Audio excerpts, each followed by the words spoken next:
Amados hermanos, tengan ustedes muy buenos días. En el nombre de nuestro Señor Jesucristo les saludo una vez más dando gracias a Dios por permitirnos este espacio de escuela dominical en casa donde podemos rendir culto a nuestro Dios. Sean todos bienvenidos a este espacio, mis hermanos.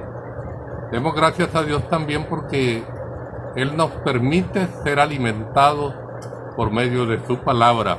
Es a través de su palabra que cada creyente logra el crecimiento espiritual y el acercamiento a la persona de Cristo. Demos gracias a Dios por su palabra. Continuamos con las enseñanzas de nuestro tema general, la segunda venida de nuestro Señor Jesucristo.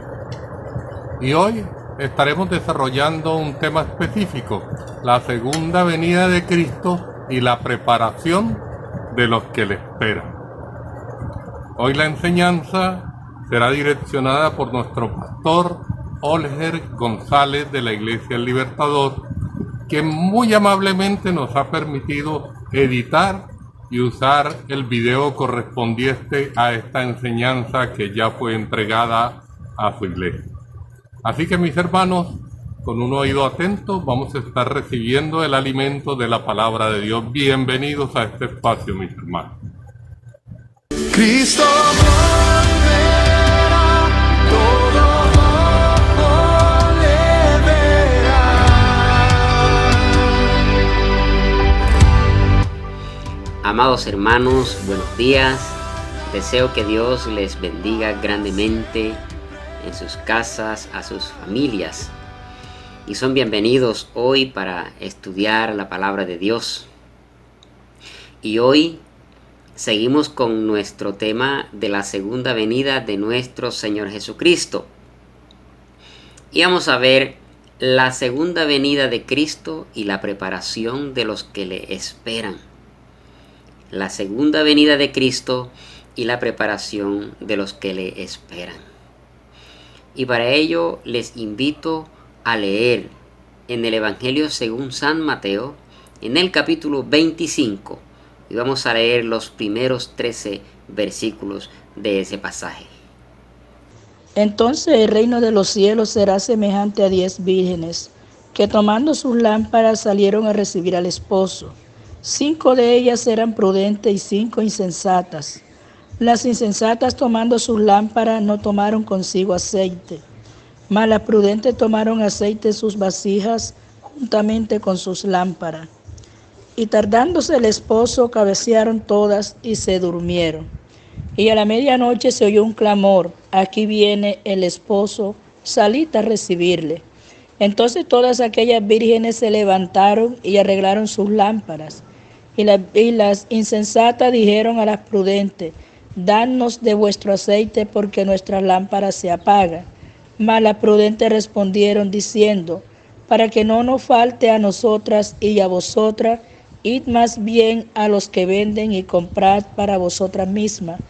Pero mientras ellas iban a comprar, vino el esposo, y las que estaban preparadas entraron con él a las bodas, y se cerró la puerta. Después vinieron también las otras vírgenes diciendo: Señor, Señor, ábrenos. Mas él respondiendo dijo: de cierto os digo que no os conozco. Velad pues, porque no sabéis el día ni la hora en que el Hijo del Hombre ha de venir. Amén. Hoy queremos que podamos comprender la importancia de estar siempre preparados y a la expectativa de la segunda venida de nuestro Señor Jesucristo. Y para ello, como ustedes escucharon en la lectura, lo vamos a hacer basado en una parábola. Estudiaremos una parábola que Jesús usó para tratar con sus discípulos, para enseñarles el reino de los cielos con relación a su segunda venida. Y vamos a hacerlo analizando la parábola como tal.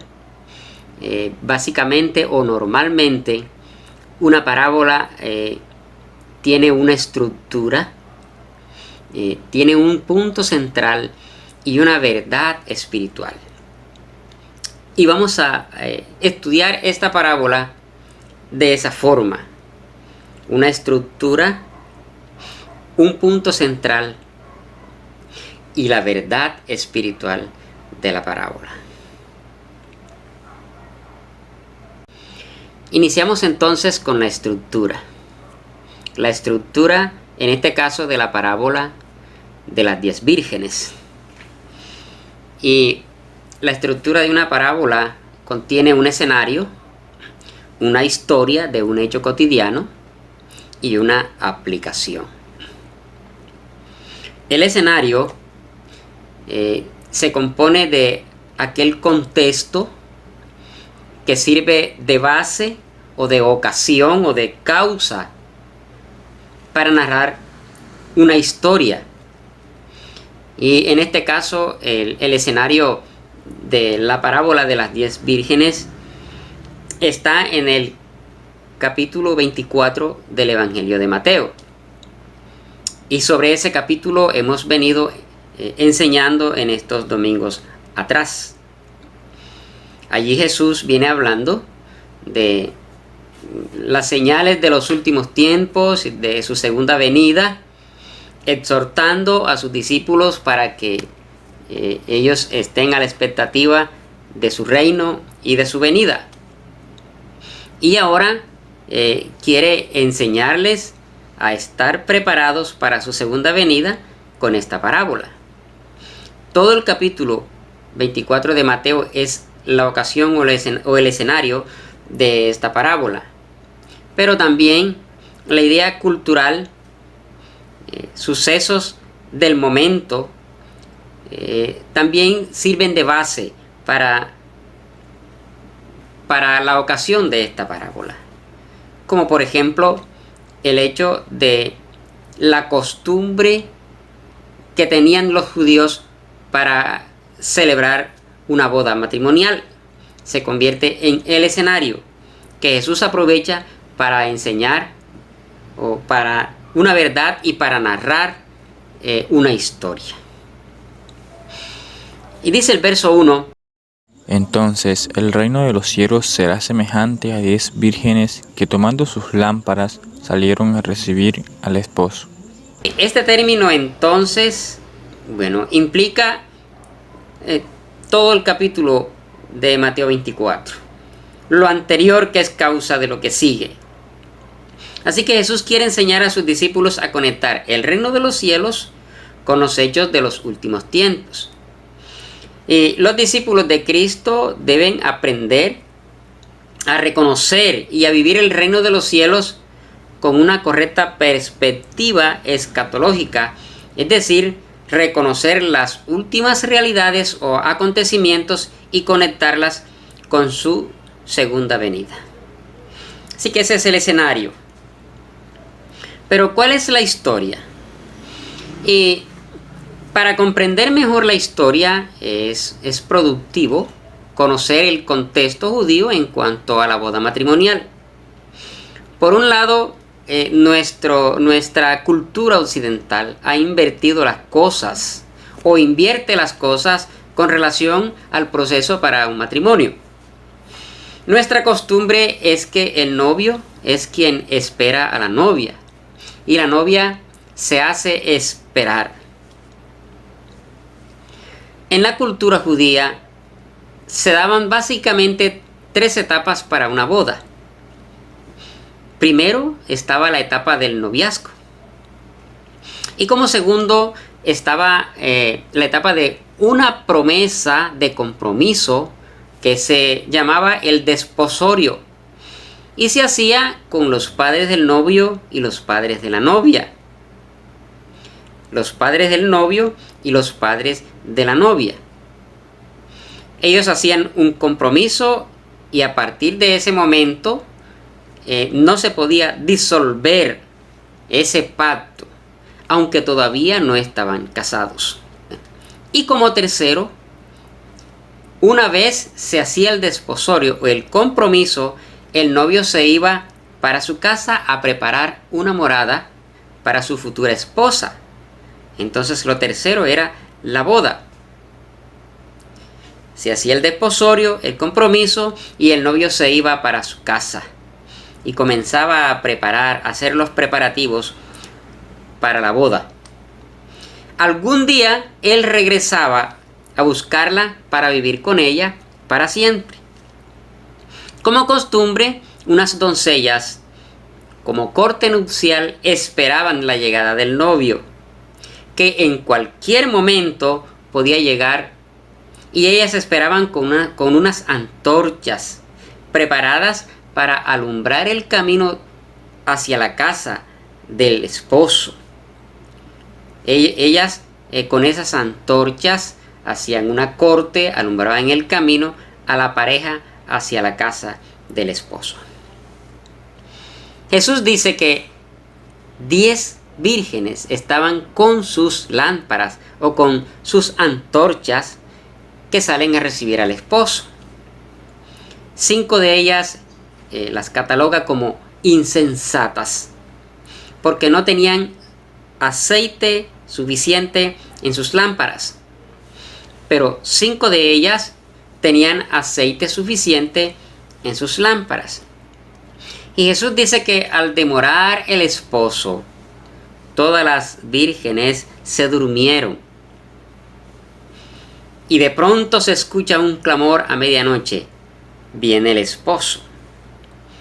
Y Jesús dice que todas las 10 vírgenes arreglaron sus lámparas, pero las insensatas no tenían aceite en sus antorchas. Y entonces pidieron a las prudentes que les colaborara con aceite, pero las prudentes, previniendo no tener suficiente para todas, les recomendaron que fueran ellas mismas a conseguir su propio aceite. Mientras que ellas estaban en eso, llegó el esposo, y las vírgenes que estaban preparadas entraron con el esposo a las bodas y se cerró la puerta. Luego llegan las insensatas pidiendo ser aceptadas en las bodas, pero el esposo desconoció a las vírgenes insensatas. A ustedes no las conozco. Y esa es la historia. Esa es la historia. El verso 13 nos muestra la aplicación. Velad pues, porque no sabéis el día ni la hora en que el Hijo del Hombre ha de venir. Velad. Velad pues, porque no sabéis el día ni la hora en que el Hijo del Hombre ha de venir. Esa es la aplicación. Eso le dijo Jesús a sus discípulos. No se sabe el día en que el Hijo del Hombre vendrá, y no se sabe la hora en que el Hijo del Hombre vendrá. Así que eso es la estructura de la parábola en sí: un escenario, un hecho cotidiano, una historia y una aplicación. Veremos ahora el punto central. Habiendo visto la estructura de la parábola, veamos el punto central de la parábola. Y este punto central está explícito en el verso 13. Velad pues, porque no sabéis el día ni la hora en que el Hijo del Hombre ha de venir. Podemos observar entonces la aplicación en este versículo 13. Velad pues, porque no sabéis el día ni la hora en que el Hijo del Hombre ha de venir. Y velad no necesariamente significa estar despiertos. ¿Ves? Las vírgenes estaban dormidas, cabecearon y durmieron. Y ese no fue el error de las vírgenes. Y velad implica estar preparados para cualquier momento, sea corto o largo el tiempo de la venida del novio, porque no se sabe si será de noche o de día. No se sabe ni el día ni la hora Nadie lo sabe, ni los ángeles, ni el Hijo, solo el Padre, como lo enseña el Evangelio según San Marcos en el capítulo 13, verso 32. Entonces, la aplicación que Jesús le da al hecho cotidiano de la narración de las 10 vírgenes a sus discípulos es velad, velad. Veamos ahora la verdad espiritual de esta parábola. La verdad espiritual. El punto central que hemos visto, pues, tiene un propósito directo hacia los destinatarios originales, a aquellas personas a las que Cristo les está hablando directamente. Pero la verdad espiritual tiene un propósito hacia nosotros. ¿Cómo nosotros podemos aprovechar lo que Jesús le dice a esos discípulos directamente y pueda servir como mensaje para nosotros? ¿Cómo esta palabra es mensaje directo también para nosotros, para su iglesia? La verdad espiritual. Entonces recordemos que el mensaje central de la parábola, pues, nos enseña una verdad espiritual. Los discípulos de Cristo deben estar preparados para recibir a Jesús a la hora de su llegada. Y esto implica una fe personal en Jesucristo, en su obra redentora, habiéndole recibido en su corazón como Señor y Salvador de su vida. Y esta fe personal trae como resultado la presencia del Espíritu Santo en la vida del creyente. Efesios capítulo 1 versos 13 y 14 nos dice lo siguiente: En él también vosotros, habiendo oído la palabra de verdad, el evangelio de vuestra salvación, y habiendo creído en él, fuisteis sellados con el Espíritu Santo de la promesa, que es las arras de nuestra herencia hasta la redención de la posesión adquirida para alabanza de su gloria. Entonces, habiendo oído la palabra y habiendo creído en Jesucristo, fuimos sellados con el Espíritu Santo. Y esa es la garantía de nuestra redención. Entonces, implica una fe personal en Jesucristo.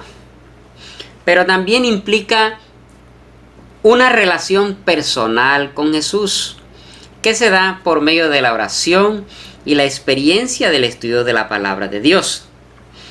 Y pudiéramos decir que ese es como el aceite que el Espíritu de Dios ofrece a nuestra vida, que hace que nosotros seamos conocidos por Dios. La preparación personal no es algo que se puede prestar ni se puede vender a última hora como pretendieron las vírgenes insensatas. Podemos compartir como creyentes, podemos compartir experiencias como hermanos, podemos ayudarnos mutuamente, pero la preparación es una relación personal con Jesús. Es la intimidad del creyente con Jesús. A través de la oración y el estudio de su palabra, día a día, presente delante del Señor. Que sea tanto que Jesús pueda decir, yo te conozco. Que Él pueda decir, yo sí les conozco. Cada persona debe ocuparse de su condición espiritual. No es que mi mamá o mi papá han creído en Cristo y ellos me van a pasar un poco a mí de su fe. No, cada quien es responsable de tener una relación personal con Jesús. Pero también implica un servicio a Dios producto de una relación con Él, que mira con expectativa que Cristo viene por su iglesia y que hará un juicio de lo que hagamos, sea bueno o sea malo. Y precisamente el pasaje siguiente a este que estamos estudiando es la parábola de los talentos, donde Jesús nos enseña sobre la necesidad de usar bien lo que Dios nos ha confiado para servirle. un servicio a Dios producto de una relación personal con Él, que mira con expectativa que Cristo viene por su iglesia. Amados hermanos, las implicaciones de la parábola para la iglesia hoy, para cada creyente hoy, está en que el Evangelio y la espera de la venida de Cristo se deben practicar con seriedad. No hay espacio para el folclorismo religioso. No hay espacio para una vida vacilante. El Evangelio hay que vivirlo con firmeza. Tampoco hay espacio para un después lo hago o un mañana lo hago.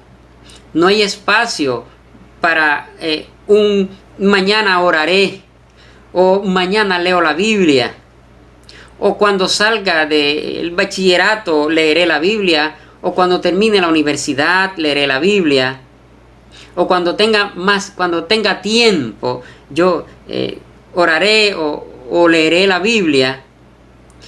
No hay espacio para un más tarde. Tampoco hay espacio para que mamá o papá o mi abuela me preste de su evangelio o de su fe. Es una convicción personal que es intransferible de experiencia propia. Cristo es el esposo, el que ama a su iglesia, que es la esposa. Y ésta se prepara por medio de la palabra, a través del trabajo que su Espíritu Santo hace en cada persona. Y el apóstol Pablo, usando la analogía del matrimonio, lo precisa así en el capítulo 5 de su carta a los Efesios, versos 25 al 27.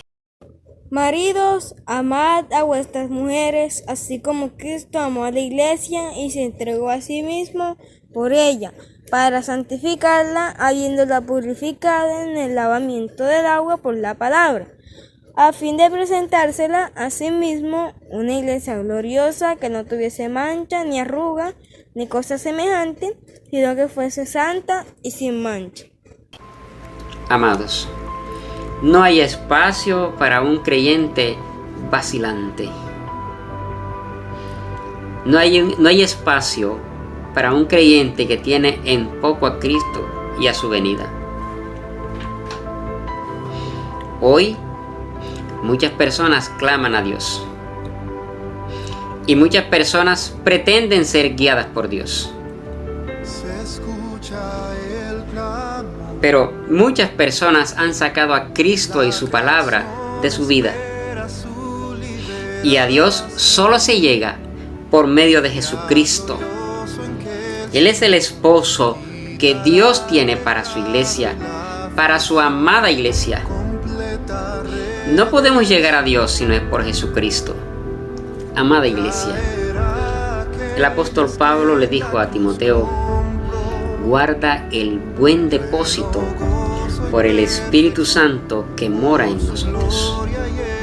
El depósito de su palabra. Llenémonos cada día de su palabra. Meditemos cada día en su palabra. Tengamos cada día un diálogo con nuestro Señor Jesús por medio de la oración y de la meditación de su palabra, de tal manera que conozcamos más a Jesús y que Jesús nos conozca a nosotros, que Jesús pueda decir: he tenido una experiencia de relación con nosotros. Amigo que me escuchas, es necesario que prepares tu vida para la venida de nuestro Señor Jesucristo. Y debes entregar tu corazón al Señor. No hay espacio para un mañana. No hay espacio para un más tarde. No hay espacio para después que terminen mis proyectos. Es ahora. Es ahora que debes tomar la decisión de entregar tu vida a nuestro Señor Jesucristo. Amados hermanos, que la paz de Dios sea con cada uno de ustedes. Amén.